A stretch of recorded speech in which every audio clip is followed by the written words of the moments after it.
Dr. Mara Ellison stared at the faded cover of the weathered notebook, her fingers tracing the name stamped in gold leaf on the spine. Professor Lucien Vargo, her mentor, her friend, and the man who vanished 15 years ago in the Amazon jungle, chasing a dream. El Dorado. Mara had moved on. She buried her belief in myths beneath layers of peer-reviewed papers and cold lectures in concrete university halls. But this journal, it cracked something open.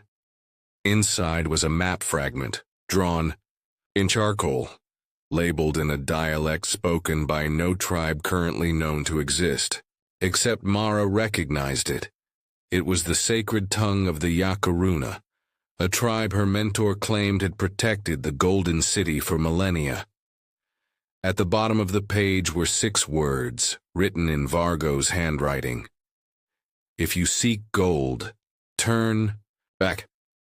Weeks later, Mara stood beneath the blistering sun of southern Colombia, staring into the jungle's green mouth. She was not alone. Alejo, a skeptical ex-soldier turned jungle guide, adjusted his machete and scoffed. Let me guess, you're chasing ghosts. Rena, a bright-eyed graduate student with a fascination for ancient cultures, was too busy taking notes and brushing away mosquitoes to care. They ventured into the trees. The jungle closed around them. Like a secret, birds shrieked warnings, trees twisted like dancers frozen in time. Days bled together. Their GPS devices failed. Compass needles spun like weather vanes. Yet somehow, the map in Vargo's journal guided them. Then, they found it. The ruins rose like broken teeth from the ground. Stone structures entwined with roots. Carvings of men with stars in their eyes. Walls that hummed faintly when touched. At the center of it all stood a temple, shaped like a sunburst. Its walls shimmering, not with gold, but something else. Something alive. Their cameras malfunctioned, batteries drained. The photos they took came out blank or warped, as if the city rejected being captured. At night, the carvings glowed faintly, responding to starlight. And when Mara traced them with her fingers, they changed, rearranged, told stories of a people who lived not just with the earth, but within it. Inside the temple, they found a chamber shaped like a heart. In the center hovered a sphere of golden light spinning gently in midair. Mara approached it.